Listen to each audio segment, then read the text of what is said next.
Hello, everyone. Welcome to our May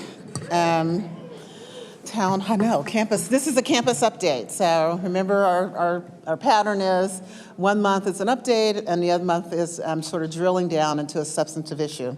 And so we have 3 major updates today on the community engagement work, API Thrive, and then commencement and enrollment.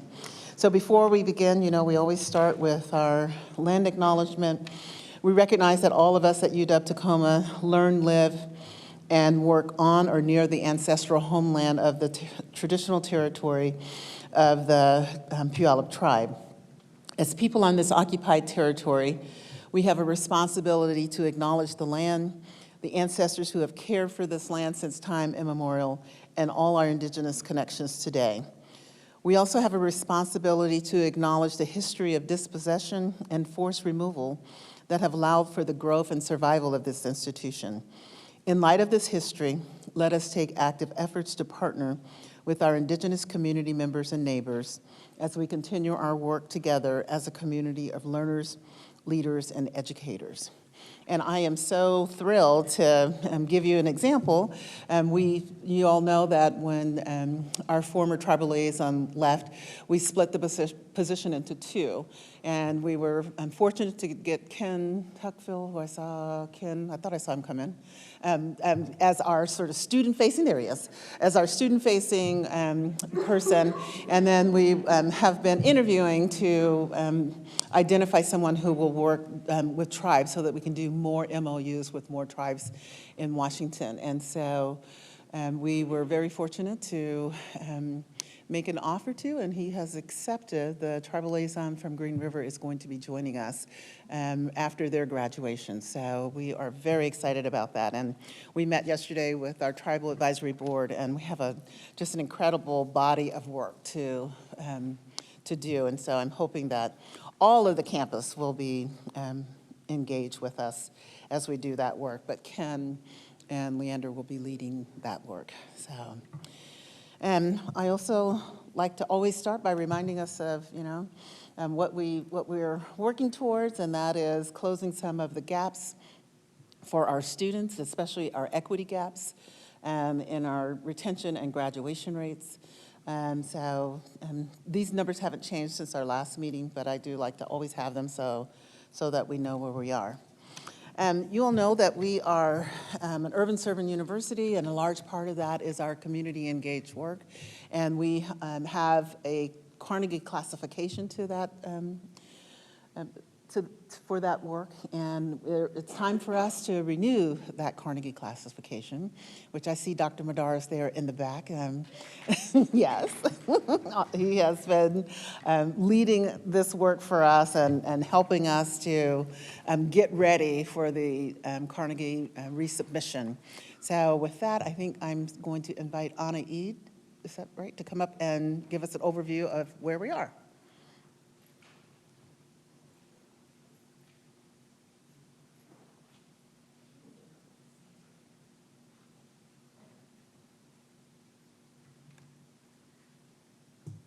Well, that's right. I can move around, but the mic is here. So I'll leave it. I'll stay over here. Good afternoon, everyone. I'm Ana Idirena, and I wanted to start by sharing that I will be using a script to ensure I stay within the time allotted for our update. At the end of the script, I will provide you access to a document that contains the definition I'll be reading, and there will be time for you to provide input using your devices. I will try to go slowly and stay at a comfortable pace for all of us. And before I get started, can I please get a show of hands? Are there any students in the room? Okay. Wonderful. Thank you for being here. Today, I come before you with a sense of openness and collaboration as we share more about the ongoing initiative at the University of Washington that's centered around community engagement. We are grateful for your continued participation and contributions to this work. I will note that this is not the first time that we present this work at our campus. We presented our work in early May at Faculty Assembly. And this particular tri-campus effort speaks to the Carnegie reclassification that our chancellor was just talking about. It's not the same work, it's just related.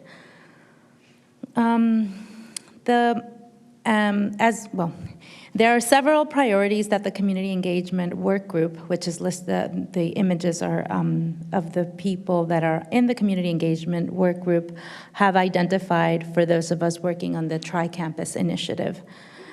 You're good. I have to click here.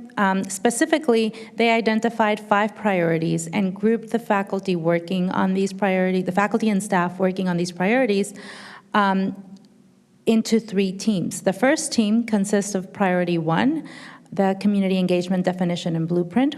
Priority 2, which revolves around the community engagement, incorporating community engagement into strategic planning. And Priority 3, that refers to fiscal policies and processes at the university related to community engagement. The second team is focused on Priority 4, which includes faculty and staff professional development, and Team 3 focuses on Priority 5, which involves student training. I come to you representing Team 1's Priority 1, which is the community engagement definition and blueprint. And we are Layla Taylor, Janelle Hawes, Mark Pagano, and Anaid Llerena. In our exploration of community engagement, we recognize the importance of this work and the humility it requires. As our first task, we were asked to develop a UW-wide definition of community engagement to support partnerships. Right now, we have 3 definitions, 1 per campus. They're not vastly different, yet we don't have one across the 3 campuses. And so this is the working draft of the community engagement definition that we have, that we are bringing to you today. Community engagement at the University of Washington is defined as the collaboration between the university, including students, faculty, staff, and alumni, and our larger communities, local, regional, state, national, global, and tribal nations and indigenous communities for the equitable and mutually beneficial co-creation and exchange of knowledge, resources, and capacities to address issues of public concern.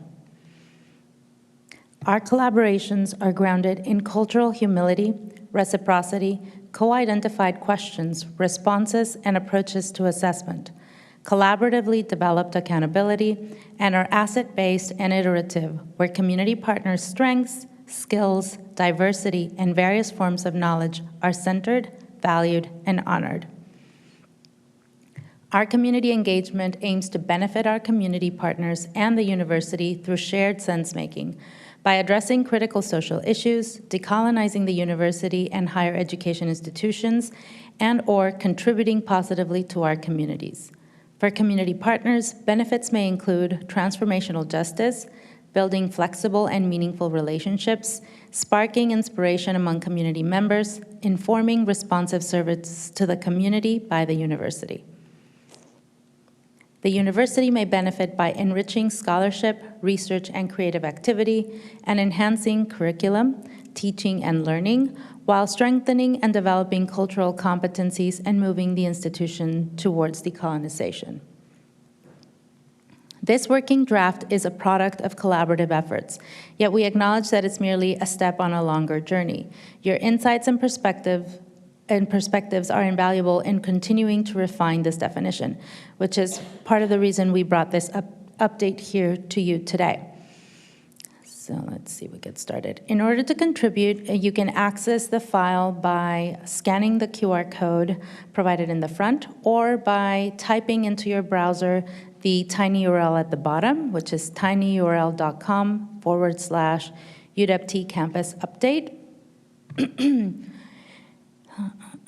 Once you're in the Google document, you will have suggesting or commenting permission, so you can add your ideas or comments there.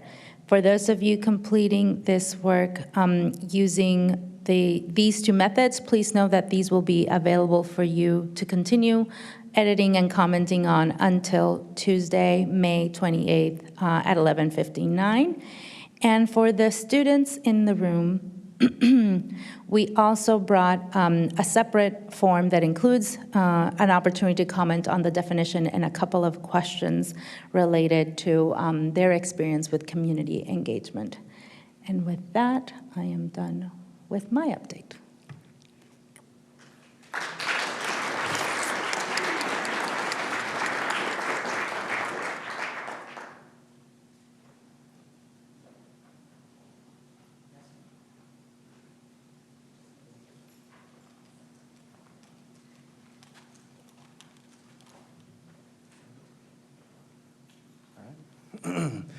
Talofa everyone. My name is Nestor Tpufi-Angara Jr. I am the AAPI Thrive Project Director here at UWT. I use the pronouns he, him. And yeah, part of our grant is to give updates to the campus. And so this is kind of like our quarterly updates and just to keep everyone, informed of what we're doing and, just letting the campus know of the amazing work that not only myself, but also our students and our partners are also doing on this campus.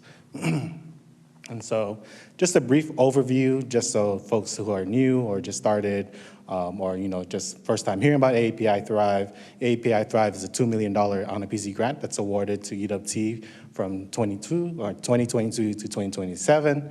It focuses on supporting Asian American, Native American, Pacific Islander students. It aims to increase institutional capacity and improve programming for AAPI students here on campus. All right, and before we start, I just want to do a brief update. We just recently hired a new administrative assistant, Janie Heckeroff. So Janie, if you could just raise your hand. Yeah. And so Janie comes to us with a wealth of experience, especially in executive assistant and program coordination. And so she has many experience working in different companies. And so we're so glad to have her here. She has multiple degrees in graphic designs and also information technology. So we're very excited to have her here with us. And she's been a great help so far. And so moving forward, just to give you all updates, these are just a collage of all the events that we've been doing. And I've only been here for 10 months. And so this not would have been possible with all the support from the campus, from partners, and from my team as well. And so I just wanted to shout out to all of them and just to let everyone know that, we've been pretty busy. And so some of the things that we've done is like guest speakers and book talks. We were fortunate to invite Curtis Chin and also Ariel Lo Taitano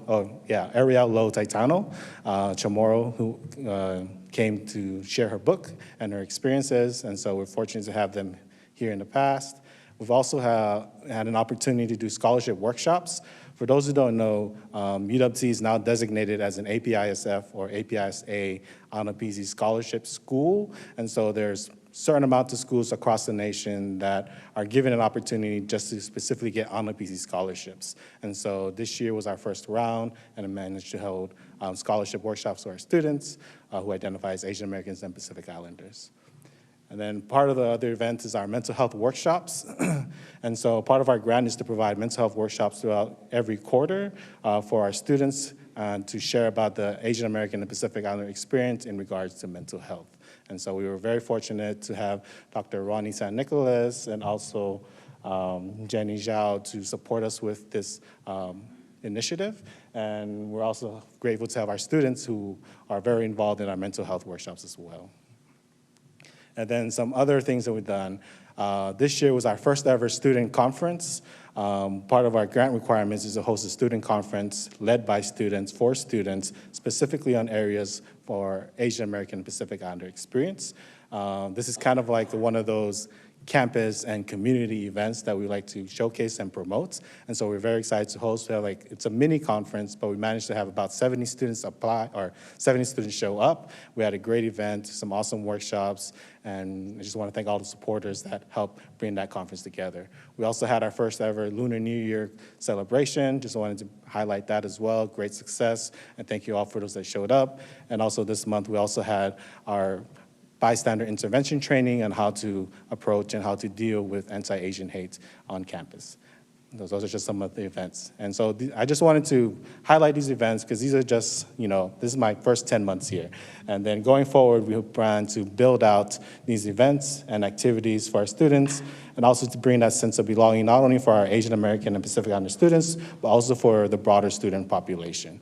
For those who don't know, Washington State is like the third largest state to have Asian Americans and Pacific Islanders. There's such a huge representation in the community, but not always necessarily within the schools. And so with this project, we tend to bridge those gaps and to bridge those communities together.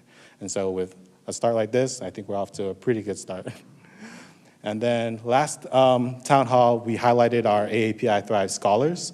For this town hall, I wanted to highlight our Wayfinders. And so our Wayfinders are basically our peer mentors, and they support our academic and personal growth for our AAPI student scholars, not just our scholars, but also for AAPI students in UW-T. And so they focus on fostering a sense of belonging and enhancing student retentions. Some of the things we do is one-on-one peer mentorships and group peer mentorships, and just trying to build those communities with our students. We also do weekly study tables and academic support and community building. We do workshop events, mental health care, academic skills, and cultural identities. We're still in development phase, but we hope to really build that up in the coming year. We want to make sure that the students that we're working with understand that just because you go to college doesn't mean you need to study alone. Just because you're in college doesn't mean you can leave your culture behind. We want to encourage them to, feel free to bring your true self, your identity, and your authentic self to this campus and to make it part of your academic learning. And so, and we currently meet in the Writing Center in Tioga Library on the 2nd floor. And so we thank the TLC for letting us use that space. And I just want to highlight some brief student achievements. I know in this short span, we've had our students are super amazing and they're able to do a lot of things. Some of the highlights, one of our students got selected to, or submit a proposal with one of our partner faculty to present at the Annual Associations of American Geographers in Honolulu, Hawaii. They got to present their paper and their research findings, and so I thought it was an amazing experience for Daisha and Tabitha, Dr. Tabitha Espina, who was a big part of that. And they even managed to find their own funding as well, which I thought is something that a lot of first-year students don't really get to accomplish, and so we're very proud of that. We also had some publications. Some of our students were published in the Tacoma West, volume 28. We have Inanna and also Sudeep, who submitted poems, and they were featured in that publication, so we're very proud of that. And then we also, I talked earlier about our AAPI and ANAPC scholarships, and so we're proud to say that we have 7 students that received the scholarships. We have 4 that are incoming with us who are probably new or transfer that are coming in, and then now we have 3 who are currently enrolled that received the scholarships, and their scholarship awards total to $10,000. So we're very excited for that, and free money for students. We can't complain. And so these are just some upcoming events from our PISA Club and our VSA Club and FASA. So just to emphasize that, we try to work with our students as well. We want to make sure that we're involved and make sure that we're promoting their work. A lot of our students do these things outside of classes, and we want to acknowledge the hard work that they do and try to give them as much support as we can. And so these are some of the upcoming events. And then also want to recognize an event that's coming up, the Umoja graduation, AAPI Thrive, and OEI, are partnering together to do a recognition for our graduating seniors. And during this programming, we also want to recognize our cohorts. CEI has a cohort, and AAPI Thrive has a cohort, and we'd love to do a brief recognition to encourage them to continue on, and that hopefully graduation will be the end goal. And then we have one more event, and I'd like to call on Tanya Velasquez, who will talk about our faculty learning community. Can everyone hear me? Okay, thank you. Hi. Thanks for having us. Besides supporting students, we also work with faculty to increase their awareness about our student population, their culture, their gifts, and their talents that they bring to campus, which is one of the best ways to retain students is for our faculty to be connected and engaged. So last year we did a quarter-long pilot of a faculty learning community with curriculum dedicated to increasing our understanding about our diverse students and inclusive pedagogies. This year, we're wrapping up a year-long faculty learning community with 12 faculty, which has been lovely and wonderful and really fun. We've gotten to know one another. We've engaged with some pretty critical material, and everyone is successfully finishing. We've completed an annotated bibliography sort of as a group project that will be posted on our website soon. And next week, Tuesday, May 28th, we're holding a showcase. So all the participants will be sharing some of their learning outcomes that have been customized to their coursework, their discipline, discipline in their school. Some of our faculty are working on projects beyond curriculum and beyond the classroom to improve the ways that we create a sense of belonging for all of our students. And so I encourage folks to consider attending. It's open. You can drop in when you want, 2 to 4, Tuesday, May 28th, in the Dugan Building, 270. And then the other piece is that we will be recruiting applicants soon for the next faculty learning community, which will start mid-October, late October, after the quarter begins. And so if folks are interested in applying, if we have faculty in the room, you can click on the QR code or go to our webpage. The application's open for leadership in the room. I encourage you to remind your faculty about this professional development opportunity. It does include a stipend. I like to talk about the FLC as complementary to some of our other professional development opportunities that have longstanding tradition here at UW-Tacoma. For example, SEED, which is a wonderful summer opportunity, and I encourage folks to apply for that too because it's in the summer, and then you can do the FLC with us and just continue your learning all year long. And in fact, many of our faculty who have participated in the FLC with us have already done SEED, and they find that it's quite complementary to continue to do a deep dive and improve their pedagogy and their teaching. So we do have some FLC members in the audience that I'm just going to embarrass and call out. If you'd like to come and share a word or two, we have Dr. Christine Stevens and Dr. Julie Masura. And if I've missed anyone else, please feel free to volunteer.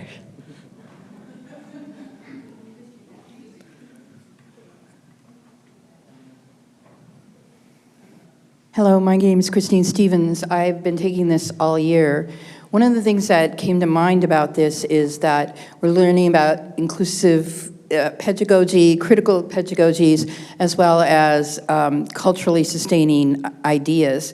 And what we're learning in this class actually can be applied to every student. If we did these strategies in our classroom, it would be a much better way to go. The other part that is so important is I always say that I want to work on DEI projects. And one of the things that happens is I don't. You know, I think I do. But one of the things that was really important is when I had a year-long plan sessions, and we had Nestor come and share with us about his research as well, and about mental health, then showing up means that I was planning, and also we had significant reading, so we could show up for that as well. But one of the things that I'd like to point out is while we can have these good critical discussions, what you really need is someone who's expert at maintaining those discussions, encouraging thinking. And Professor Velasquez, and this is to let you know, I take everything she does, especially the first generation, which has changed my teaching, is that in the classroom we have deep critical conversations, and the faculty that were so open and vulnerable with that, we could really think. One strategy that she used that was so pivotal for me was she does case studies, but she didn't send them out ahead of time. We couldn't prepare. So she read them in class, and then we had to respond in the moment. It was a student, it was faculty, and what happened is she asked some of the questions. One was, what is at stake if you speak up, and what's at stake if you don't speak up? And in that, I realized when people said what their first reactions is, we realized that, as Nestor says, that we're all swimming in colonialism, and that our students are swimming in colonialism as well, and that we have to be more thoughtful in how we do our curriculum. So I'm just going to leave one point with you. Dr. Endo, who's also PI, has a saying that I think is really important. Curriculum can be a window into looking authentically, and also a mirror. And so that has stayed with me all quarter long, but it's been a pivotal experience and for my curriculum and also for my teaching. Thank you, Dr. Stevens. So it seems like a lot of these things that Professor Vasquez does, we're always in the room, so it's great to share that with you, Christine. I'm Julie Masur. I'm from the School of Interdisciplinary Arts and Sciences, and I give just a little, I'm from here. We all came here, my family came here in 1975. I've been immersed in AAPI culture, but I didn't understand the concept of privilege and positionality. And so that's really something that's been very humbling to me, and is really taking me, I see myself in these communities, and yet, I definitely have this privilege. So I teach some courses that teaches culture because I think it's important. I'm a geologist, so it's a science-based, trying to give more cultural context.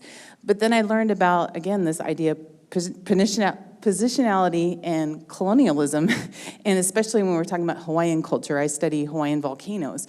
And so that's the one thing that is just trying to understand, what history am I teaching in class? And so I'd love to share with you my experience and how I'm going to be changing my approach to teaching in classes. So please come to our session on Tuesday. I'll be there from 2 to 3, hopefully. So I'd love to share with you some of the lessons I've learned and how I'm going to be incorporating this work that we've been doing over the past year. So thank you so much. Thank you, Dr. Stevens, and thank you, Dr. Masura. I appreciate the fan club. I'll hook you up later with a coffee. I think for the students in the room, translation, this faculty learning community, faculty actually have to do homework. So there are readings, there are assignments, there's discussion boards, there's an accountability piece in terms of turning things in on time. And it's actually really great. And I've been thrilled to have the faculty so engaged and reflective. And I think the most important thing to understand about this kind of professional development is that it's ongoing. I think we like to suggest that it's achieved and you get a certificate and you complete, but it really is transformative, right? It's something that you then incorporate and start to practice and get better at, and we make mistakes, and we come together, and we discuss that, and we improve, and it's just a great thing to do in terms of practicing and talking about teaching and the impact that we can have with our student population. So again, I encourage folks to check it out if you're interested in applying. Again, we'll start about mid-October, or come to our showcase next week so you can hear from the other participants themselves. Thank you again. Thank you, Tanya. And then I just want to be conscious of time, so maybe like 1 or 2 questions if anyone has. And if not, you're more than welcome to email me and contact me, or even just come visit. I'll be in my office. Good? All right, yeah, thank you so much. This would not have been possible, like all these events would not have been possible without all of your support. And so, thank you for that, and please continue to support and to share our information with our students. And so thank you again.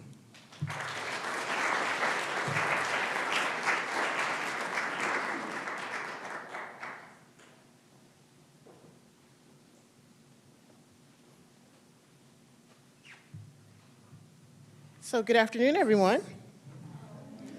You should know me by now. That's not a trick question. I'm looking for a call and response. Good afternoon, everyone. Good afternoon.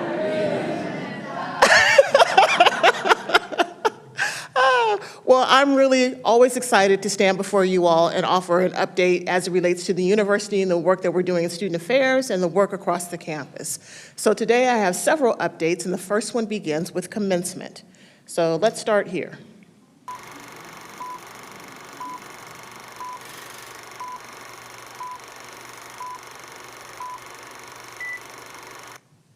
So in case you didn't know it, we have 15 days until commencement arrives. So we're all very excited to celebrate our graduating students. This year, we're expecting about 900 of our seniors to go across the stage, as well as those individuals earning their graduate degrees. And it really has been a collaborative effort of many across the campus. So in terms of the work that is done, last year, Sheila, our chancellor, charged a committee, and these were some of the primary elements that were asked of the committee: to really create a ceremony and a celebration that was exciting and that was fun and fitting of our unique campus identity, to reimagine the ceremony, and also to create an event that was memorable. You will remember that last year was the first time that we had returned to the Tacoma Dome since COVID. So there was a lot of work that needed to be done, a lot of muscles that needed to be re-engaged that we had not flexed in quite some time, and we were successful.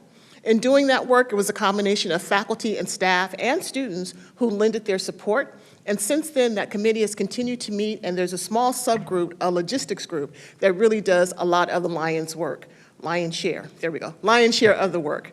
And so I just want to applaud and acknowledge all the work. I especially want to acknowledge the events team because there's so much work that happens behind the scenes quietly that you all may not see, but you will observe and experience it on the day of. So hats off to the events team.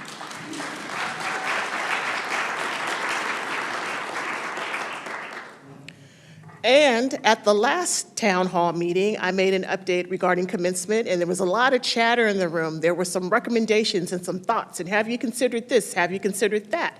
And I want to let you know, I heard you. We were listening, so we've incorporated a lot of that information, particularly the opportunity for the marshals to come together ahead of the program to get I'm seeing heads nodding, yeah, to see the lay of the land and get a sense of what the responsibilities are and the expectations. And again, we hadn't been in that space for quite some time, so we even forgot about the layout of the dome. So there will be opportunities based upon feedback for faculty. Faculty members, we need and want you to be there. Students have said they want and need to see you there. Their journey included you. Much of their experience has included you. The same is true for staff that has provided support to them in and outside of the classroom. So for faculty, there'll be the opportunity to interact with graduates before the ceremony in the assembly hall. It's a great time for you to get those last-minute conversations going, have some photos taken, lots of hugs, and notes of appreciation. There'll be a processional with faculty forming a tunnel. I didn't know what the heck a tunnel was, but the tunnel is apparently people lining up across the aisle and providing space for students to run through, do high five, and all those kinds of things. It was amazing last year to see over 90 faculty members participate in that.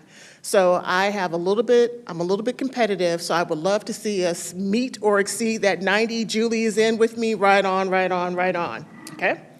We also gave a lot of thought to how we award the diploma covers. You might remember last year there was a lot of energy and enthusiasm, and then at the end of the activity, many of the graduates had snuck out before the program was over. So there was a recommendation that we reorder the ways in which the degrees are presented. So this year we're starting with urban studies. Ali, your wish is our command. So we're starting with urban studies, the smaller schools, and then we'll progress from there. And then also this year, the graduates will cross the stage on both sides, stage left, stage right. They'll shake hands with either the chancellor or the executive vice chancellor for academic affairs and receive a diploma cover from their respective dean.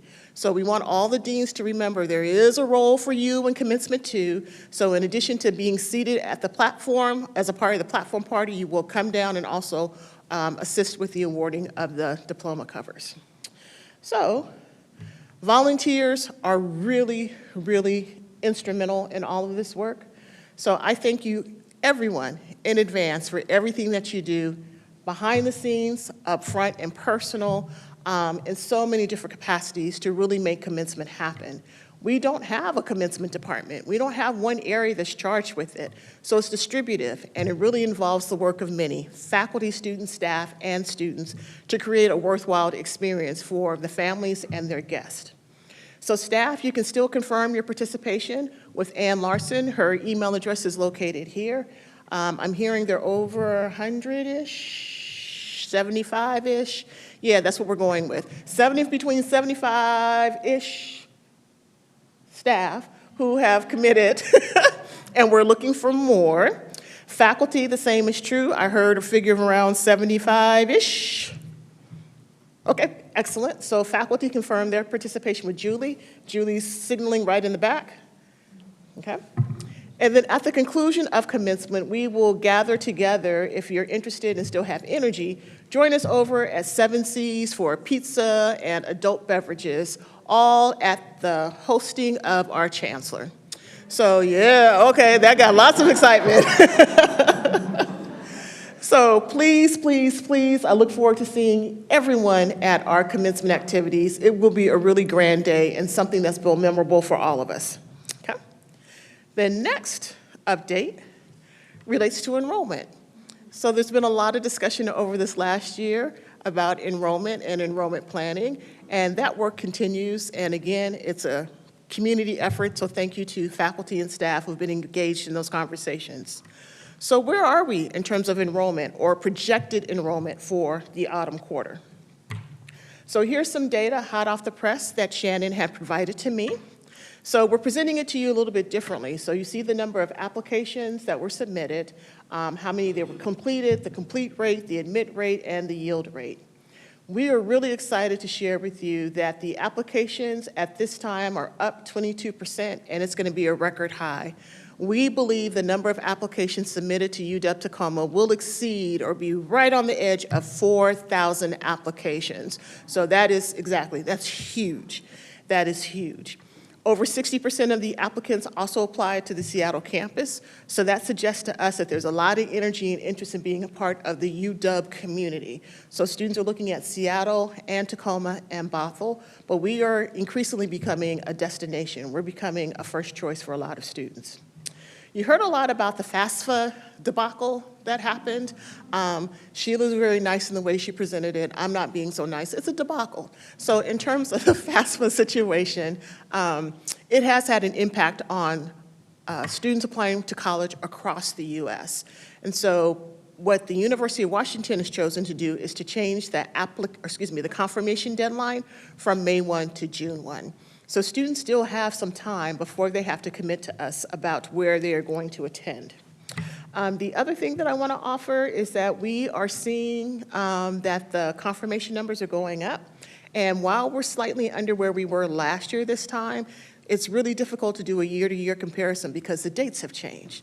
But we are cautiously optimistic that we are going to be where we need to be for new first-time in college students.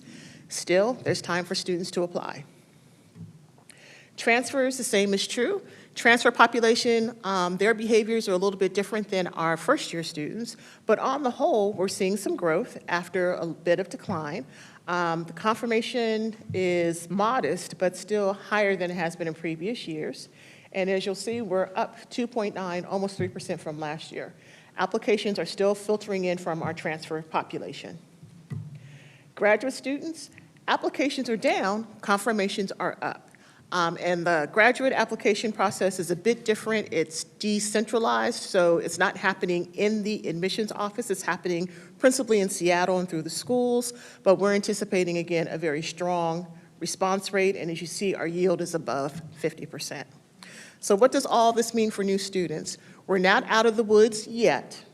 There's a lot of work that is happening. Every interaction with students and their families matter. Every interaction with students and their families matter.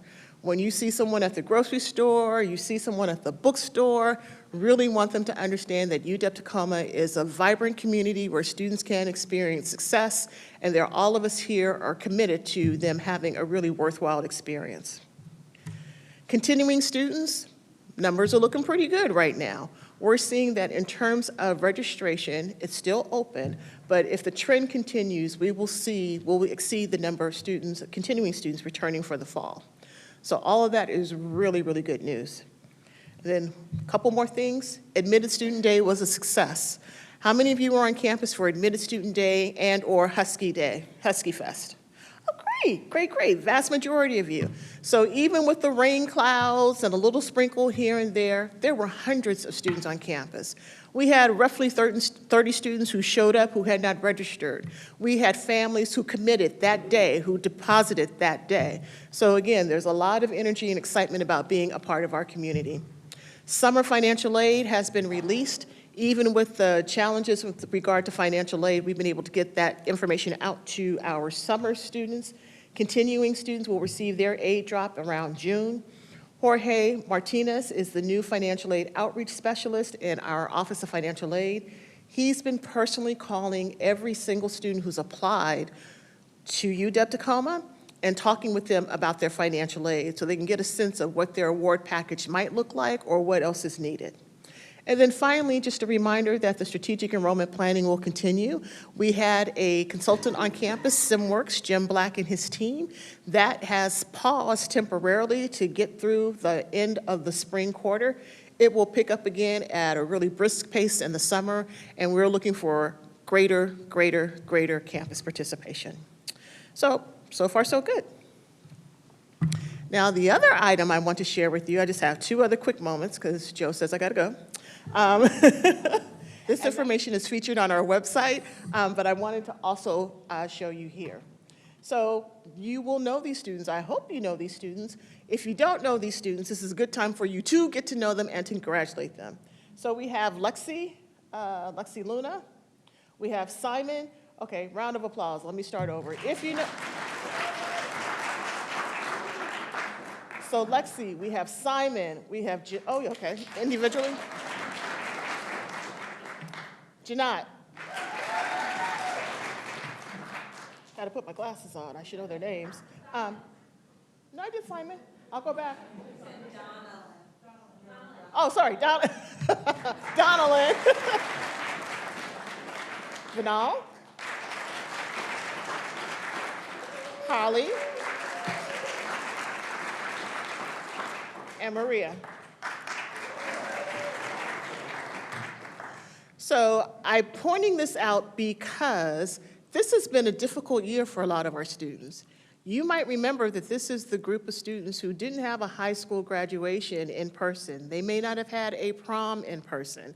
Across the U.S., there are some commencements that are being canceled. So I want us to just go ahead and recognize our students and to thank them for all of their work as you see them across the campus. And then the last thing that I'd like to show is, and Sheila didn't know about this, is that we, UW Tacoma, we were recognized last night as the best college in the South Sound.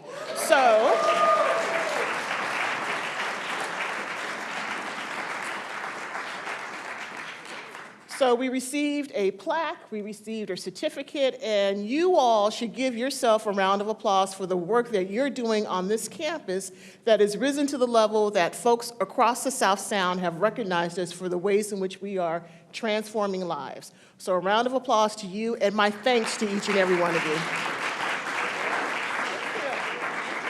First of all, thank you to the events team again. I know they must be exhausted because we had a wonderful recognition ceremony on Monday. Yep, am I getting feedback? So thank you for that. It was beautiful, and they put up with my bad singing.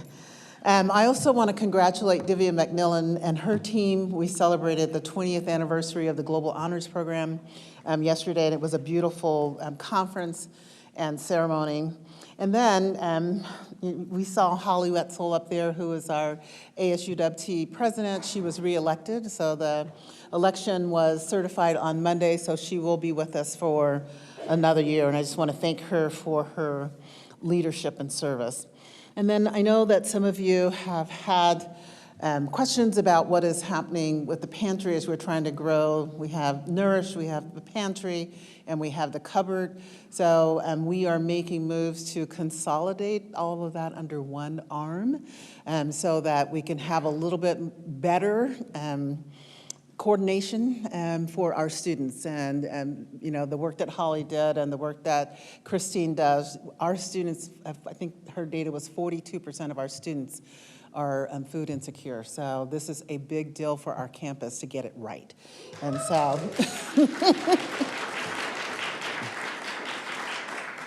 so more to come on that. We are working through some of the budget and HR issues on what that will look like, but it definitely with an aim of having it be more coordinated and strategic for our students. So we did get a question in the mail, and it's a question that actually I have had, although I would probably ask it a different way. But basically the question is, what is happening with our landscaping on campus? The landscape, it used to show a pride of place, and it looks forlorn and neglected. So there are a bunch of weeds. So you all know that, or maybe you don't, coming out of the pandemic, labor, there are really big labor shortages. It's been hard for us to fill some of our positions. And the person who does our landscaping, that position has been vacant for a long time. So we finally, just last week, were able to hire another landscaper. So that, and then 2 part-time people as well. So we will see the weeds disappear shortly. So you all know, for those of us who were here, we actually had to subcontract out even just the basics in last academic year because we couldn't find anyone. So Campus grounds are going to improve, and we won't have to show up in the middle of the night and pull weeds, Mentha, because Mentha has threatened to come and pull the weeds herself. And so I think that we'll see a difference shortly. So thank you for that question, and as I said, it's a question that has been on many of our minds as I walk in and see the weeds myself. Other questions?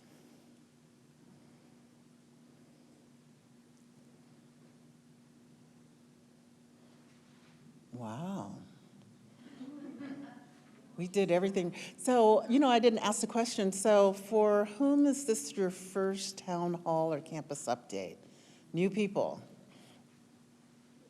Yes, okay. Thank you. Thank you for coming. We appreciate it.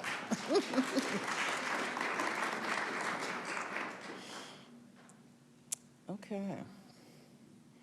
No more questions? We're all tired. We're making that mad dash to commencement, and really, the thing that Mentha didn't talk about was we are also incorporating alumni into the ceremony this year. So when students come off of the ramp and come down to the bottom, there will be members of our alumni council, our distinguished alumni, and others who will give them a trinket from the Alumni Association. It's also part of trying to keep people in their seats by having them get some kind of gift afterwards and staging that. Yes. Okay. If no, no, Julie, that's exactly. The Alumni Association is going to be the barrier to them walking out.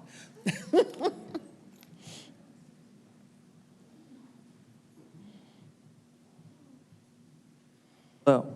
Hey, Mike. Sorry, not a question, but I can't miss an opportunity to remind everyone to check out fiscal year close materials.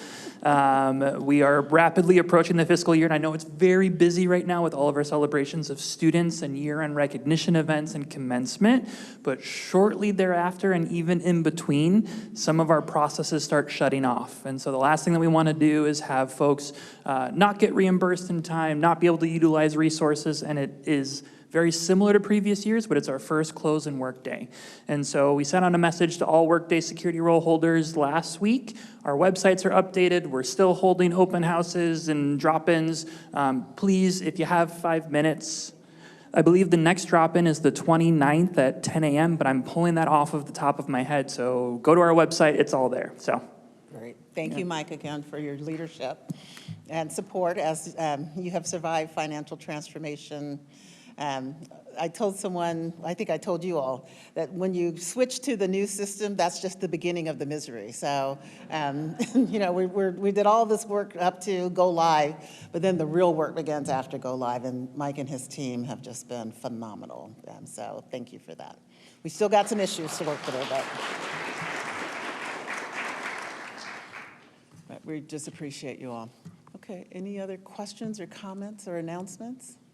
We've got the Urban Studies lecture tonight, so that's going to be phenomenal. We have someone in town who is going to be talking about housing policy. Is that right? Yes. Yes. Just wanted to send out a reminder that the library is going to be doing food for finals again this year. So starting on the 28th to the 6th of June, we are going to be having food for our students so that they can eat and get through those exams. Great, thank you. Thank you to the library team, because as we know, sometimes that may be the only food our students get, so appreciate that. Hi, everybody. I'm going to be brave because I'm brand new, and I'm working with Julia and Carly and Ali in the Office of Community Partnerships, and we, as you saw, and also our incredible faculty, Anaí, Mark Pagano, Janelle Haas, and Rita Tan. We're all working together on this tri-campus effort. And you saw a QR code for student surveys and feedback on Anaid's presentation. And so I'm making a plug to anybody here who actually works with students I'm gonna get that up on our TVs around campus. I know it's like the very end of the It's the end and the sprint. But anybody here who's really, who works with students, please encourage them, to take that survey, have an input, have a voice on the community engagement definition for all 3 campuses, and to engage in conversation with us. There's a question about that in the survey. So I'm Layla, she, her pronouns, working in the Office of Community Partnerships. So thank you, everyone. Welcome, Layla, and thank you for your work. Appreciate it. Other questions, announcements? Okay, well, thank you all for just all the phenomenal work you do. If I don't see you before then, I'll definitely see you at graduation on the stage. Thanks. Take care.